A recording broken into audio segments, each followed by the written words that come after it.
CIT, the Center for Indigenous Theatre, is a 3-year training institute for Indigenous students. The students start from the beginning in year 1, and each year of training builds off of the first year, and then the second year, and then third year. We also offer 4th year training to graduates, and that 4th year training is often built from creative energy juices that build up over the last 3 years. New plays are being written, video dramas are being created. CIT means inspiration. I see a lot of people come through the program who are at first very shy, and as they go through the terms and years, they become more and more solidified in who they will be as an Indigenous artist. When people come here from small communities, reservations, towns, cities, they are engulfed into a different world. I strongly believe that Toronto is its own world. What CIT has let me do is be in a situation, a place where there's a lot of things I don't have to think about, so I can think about the things I want to think about. And hearing the stories and working with the other students, the Indigenous students. I have like 26 years of formal education, and there was never another Indigenous person with me in any of those times. We are incredible people. We really are. And we have been holding ourselves to the standard of mediocrity that is the colonizer for a very, very long time now. And we don't have to anymore. CIT is a place where I feel like I can really express myself, artistically. I often feel like it's like an escape of mine because I feel like I can't really create the ways I can at CIT anywhere else. So I feel like it's really helped me just bring out my creative side and my voice as an artist. Here, they kind of just make you do it, and they just make you get into it you don't really have a choice. So I've just gotten used to it, and I've gotten to really play around with it. While being here at CIT, I've learned to, not be so closed off, and you really do have to put yourself out there. The teachers will literally force it out of you if you want to be, scared or not want to do a scene. They will work with you, and I think that's what I would say most that I've learned is just coming out of your comfort zone, and it'll only help you in the end. Expand your knowledge, expand your talents, then take that leap of faith and, give it a shot. Who knows? No matter what theater school you're in, it's such hard work. There's lots of exploration, lots of investigation. There's a lot of self-exploration. Please come and check us out. We have so much to offer. There's a lot of Indigenous programming happening in Ontario that we are part of, and we welcome you to come and take part in those things with us. I'm very grateful for the opportunity to do this work. Miigwech.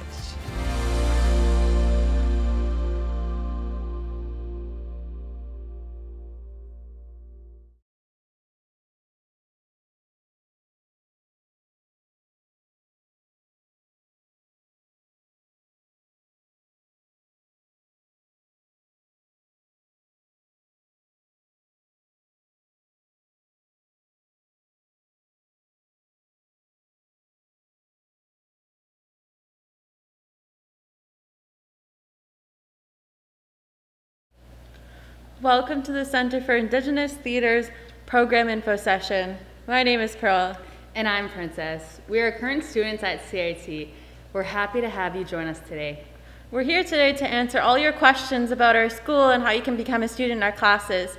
Have you ever thought about pursuing a career as an artist? Let us know in the comments. If you're watching us right now, you probably already have some questions in mind about the Center for Indigenous Theatre and what we're all about. Feel free to leave those in the comments as well. We'll start today with a little history on CIT and show you what the program and school year may look like. Then we'll go over our COVID-19 health and safety protocols, as well as how to apply and get into the program. During our short time today, you'll also get to view a feature of our first in-person showcase in the last 2 years. Also, we were able to sit down with one of CIT's faculty members who is also an alumni, Angela. So stay tuned for those clips. Let's jump in with a brief history lesson. CIT was founded by James Buller and was originally a 6-week program called Native Theater School. The Native Theater School was then renamed Center for Indigenous Theater in 1994. We then went on to become a full-time program in 1999. We expanded to a 3 program in 2002 and finally added a 4th year in 2018. If you're still wondering what we're all about, CIT is a post-secondary program that provides training in acting, voice, and movement. We also offer cultural classes that are focused on dance, song, and oral history. We have partnerships across Canada that we share different experiences with throughout the year. We offer opportunities for land-based teachings with Debaj storytellers in Mantuaning and Onomatoxy and Nipissing First Nation.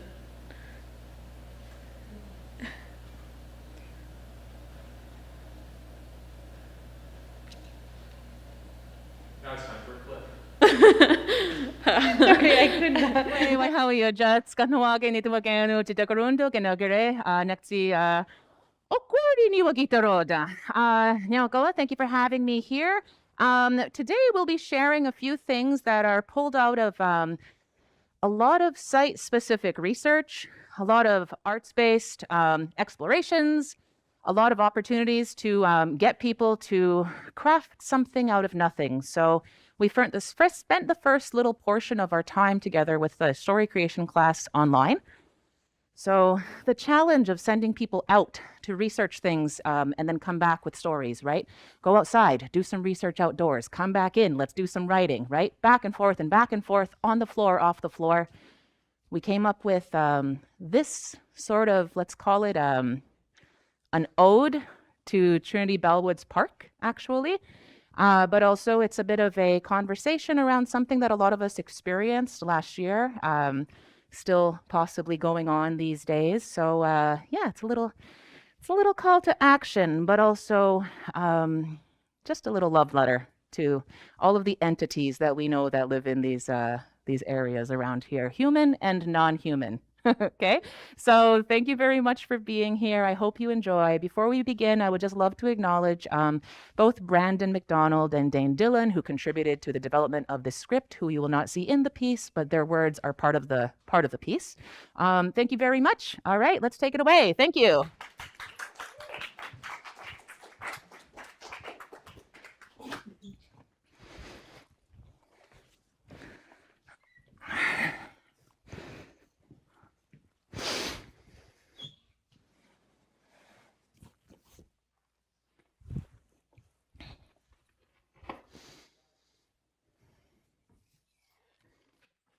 Before the encampments fell, spirits and protectors roamed Trinity Bellwoods. Many mythical creatures take form. Bigfoot, a spirit wolf, a robot. Their roles are varied and their help is endless, but where there is great light, darkness follows. An evil, dangerous spirit lurks within who wants nothing more but to see life broken down, liquefied like mushy gravy. It's up to the stewards of this park to ensure their sanctuary and those that reside within are safe and secure. Stewards of Trinity Bellwoods. Scene, Wolf Pack. Wind wishes. It's dark. Flashlights search the park. Dark wolves arise when someone is in danger. Timber wolves standing over 6 feet tall. Wolves, fog, wind, trees and leaves rustling. A tree moves, a wolf runs past. The wolf was once a leader of a pack. Its home in the past was where they used to have the shelter in Trinity Park, protecting women and children because they're thinking they're part of their pack, mistakenly or purposely taking them. The white wolf, a defender. Scene, danger in the park. What is the city doing about this problem? I walk here. This tent is leaking mercury. It's not safe here. Stay on the path. Do not get that on your shoes. A series of violent incidents occurring at Trinity Bellwoods amidst the city's fight to evict all illegal park residents. Tensions bring out the worst in local residents. A shadow show. A small orphan finds refuge in Trinity Bellwoods Park. She befriends stray animals and looks after them, finding scraps of food to share. Whenever she sees abuse in the park, she and her friends will fight to stop it, often getting beat up as a result. Various homeless people that are regulars around the park often refer to her as the Wolf because of her vicious approach to fighting and her low stance while going on the attack.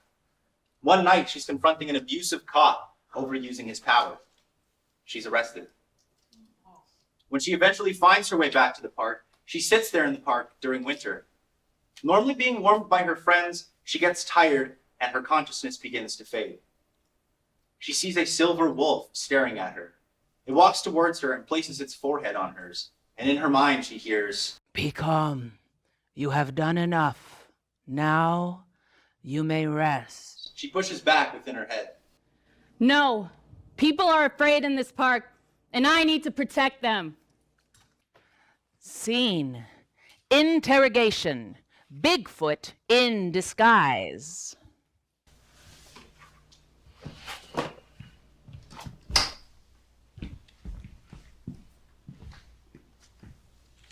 He's 7'9", a big winter jacket. That's brown. A winter jacket, baggy pants. He looked like he slept in a bush. And he'd be wearing boots as well. An odd walk. His gait is huge. Every step he takes.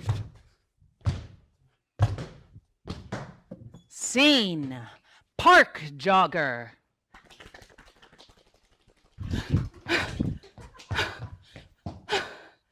So I'm running in the park. I don't know, but I heard something chasing me. I could hear it in the dark. From the right, it came fast. 4-foot tall wolf, at least 4 foot tall. I could see its eyes. It was going to hit right into me. Right before impact, it's gone. I guess it took a turn and went right into the ditch. It felt like it went right through me. Looks like he's been holding on to his sweater cuffs. They're wrinkled at the wrists. The threads are falling apart at the wrists of his sweater. His gloves are from the dollar store. Stretchy, thin little gloves, really wide hands. He's got a big hood to cover him. He's got fur to block him from the wind.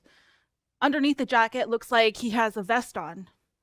And even with his jacket on, you can see bits of hair. You can see bits of hair tucked in there. It's noticeable, but not noticeable enough. Scene. Sleeping in the park. I see a lot of people sleeping in the park. Someone's got to stay up. This Bigfoot comes and picks them up. He moves them because he senses danger. Danger. There are some people who harass the homeless. Something's coming that's going to hurt them very bad. A lot of possibilities. It's Trinity Bellwoods, and he's a Bigfoot in Toronto. Bigfoot. Protector of the people, of the homeless, protector of life. Scene. Encampments. In.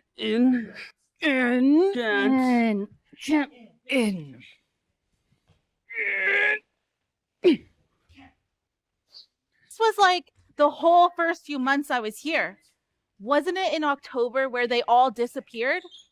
Tents scattered around the city. No matter where you went, you'd come across one every few blocks. They didn't have the ability to social distance, so they thought that by being in tents, that would be the safest way to go. Since the pandemic, 2 years ago, that's when all these tents went up. Once COVID hit, there wasn't enough shelters. The city spent $2 million to get rid of the homeless people from the park. A lot of Native people. Scene. Tent find. Something truly horrifying has been found in that tent. It's not safe for us in this park. Ugh. There's a body in that tent, and it's liquefied, like gravy. The encampment. There's some tents that are empty. There's people missing. There's footprints leading to different areas of the park. Footprints leading right into the wolf's den. Low walk, going up the grandma tree and back down onto the sidewalk, and it's gone. Scene. Big foot tracks. He got up and turned around and seen big foot tracks in the snow. He made his way up north. It was a blizzard. He became trapped. And the snow was heavy. And he made his way up north. It was a blizzard. He became trapped. And the snow was falling hard. He thought he was dreaming. He was slowly passing out. Something picks him up and lifts him. He's being carried. Strained, he looks up. A big fur jacket. A fluffy fur arm. He saw fur. He was being carried toward this light. As the light grew, his consciousness began to fade. He got dropped off at that one porch at the colorful house around the corner with the bird feeders.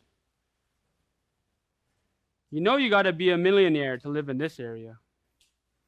He told me that in his mind. He knew it was Bigfoot, but the way he described it to me was that it was a spirit, and that picked him up and brought him to safety. He got up and turned around and seen big foot tracks in the snow. Scene. Slush and snow.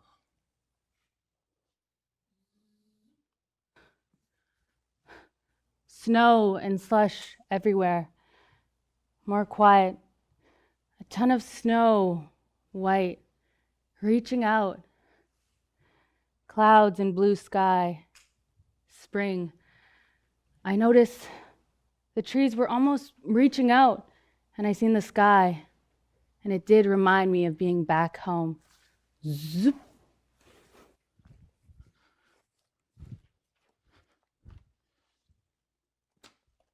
A young girl. A white squirrel. A white streak. Guardians of Trinity Bellwoods Park. A wolf! A wolf was chasing me! I thought I was gonna die! We're on the scene at Trinity Bellwoods. What happened? I experienced a black silhouette chasing after an innocent man. Well, that's more proof that these tents got to go here at one of many of the encampments across the city. Back to our program. Here's the outline of our current school year. The first cohorts of first-year students started school in September. We began with an orientation period of CIT in Toronto. Students then enrolled into a full-time training with a winter break in between our studies. We're now continuing our training from January until May, leading up to graduation. Due to COVID-19, special protocols have been put into place. This includes, but is not limited to, mandatory social distancing and facial coverings, as well as sanitization and screening before entering CIT studios. The health and safety of our students, faculty, and staff members is of the utmost importance. That may leave you wondering what your class schedule might look like during the school year. As our current health and safety regulations continue to develop, your training may be influenced by COVID-19 related provincial guidelines. Classes are typically in person but will be online in some cases. You will have a variety of classes at CIT throughout the year, such as dance, voice, physical theater, singing, and story creation. You will be on your feet and expected to be actively participating in all classes. Accommodations can always be made. You can address any access concerns or needs to your educators or staff. It's now time for a clip from an exclusive interview with CIT alumni and faculty member Candace Scott Moore. One of the most favorite events that I have ever worked on, I'm going to have to say, is Tekaronto Music Festival. So Tekaronto Music Festival is a festival celebrating Indigenous artists from all around the world. And that was a project that I've created with my collective, the 50/50 Performing Arts Collective. And so I work as the production manager. I do some programming for that. So that is one that really stands out.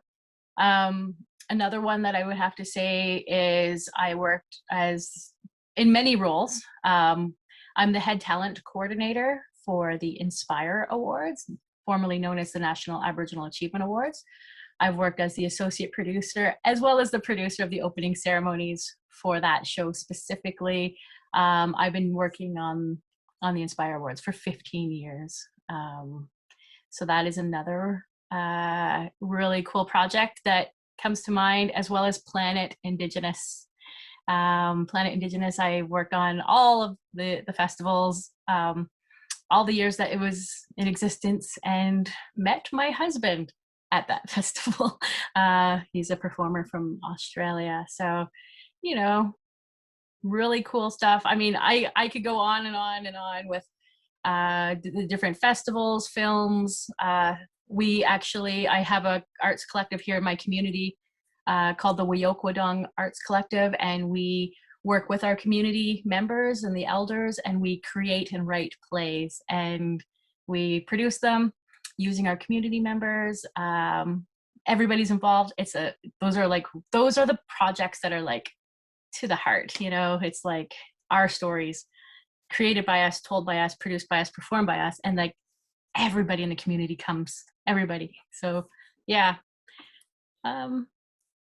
So that's awesome. No, you're so immersed in it. So you came to CIT I'm just assuming you came to learn theater, but you're more in the production side of everything now, right?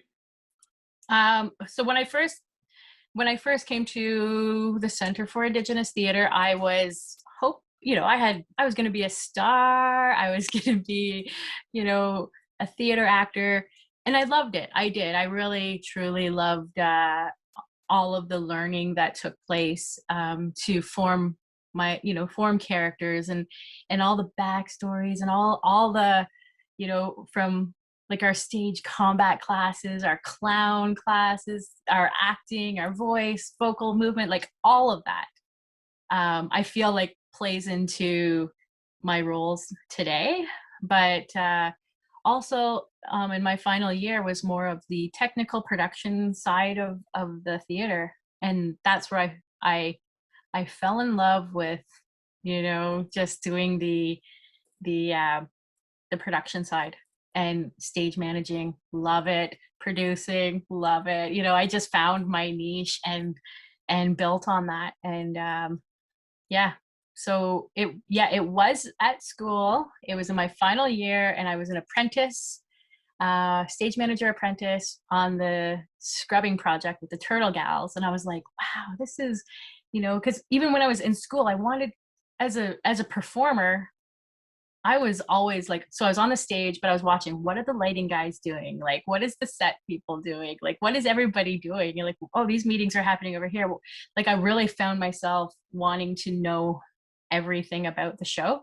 And, and now I do. I know everything about the shows that I work on. How was your time at CIT?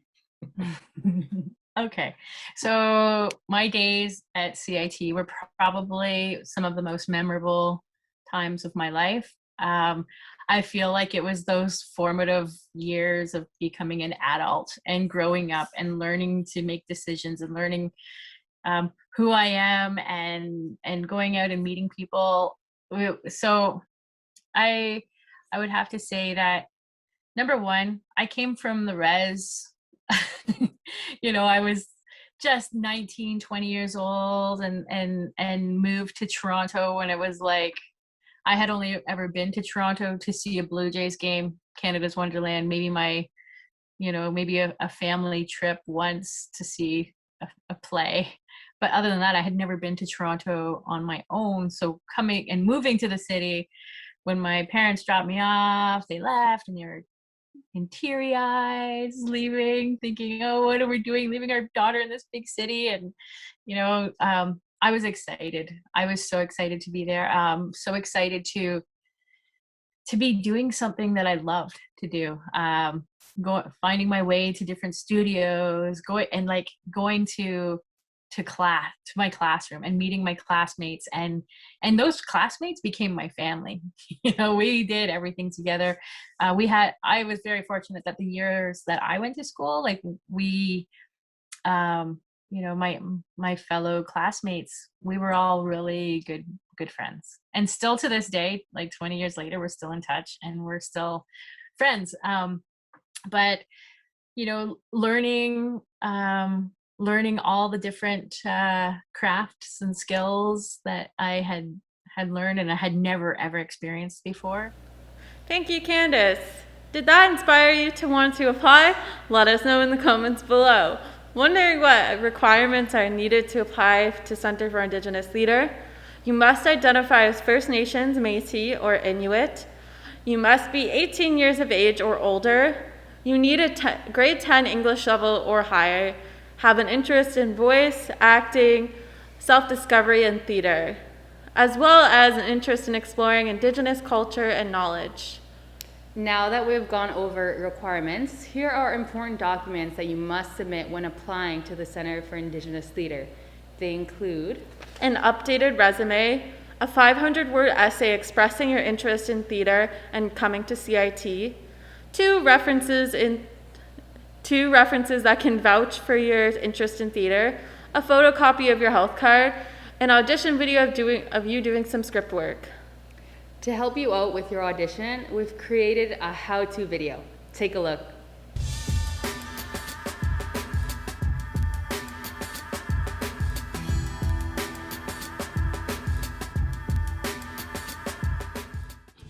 Hi, I'm Sam Twin. I'm a fourth-year student here at Center for Indigenous Theatre. Hi, I'm Teresa Cutneff, and I'm also a fourth-year student at the Center for Indigenous Theatre. We'll give you some tips and tricks on how to do your monologues and get them sent into CIT. Yes, so first find an age-appropriate monologue for yourself.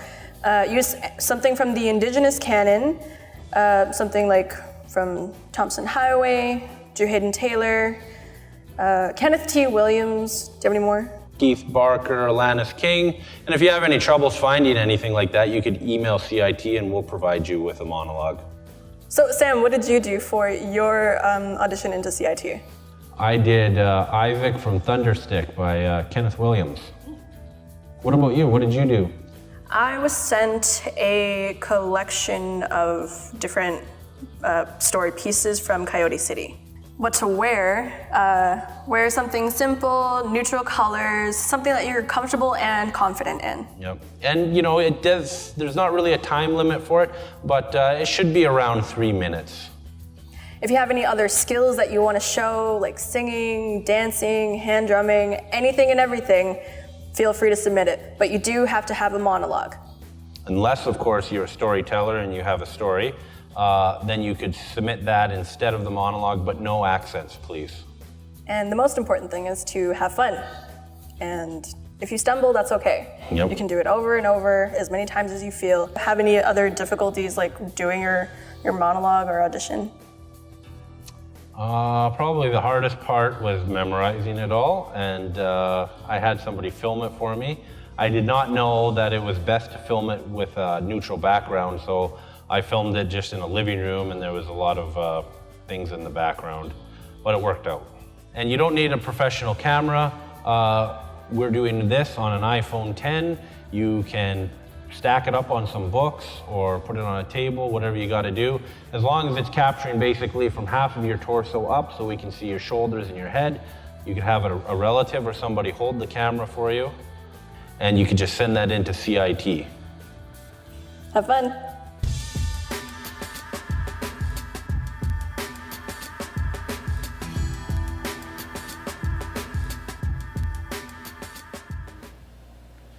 There are ongoing requirements in order to remain in the program. Curious on what it takes to be a CIT graduate?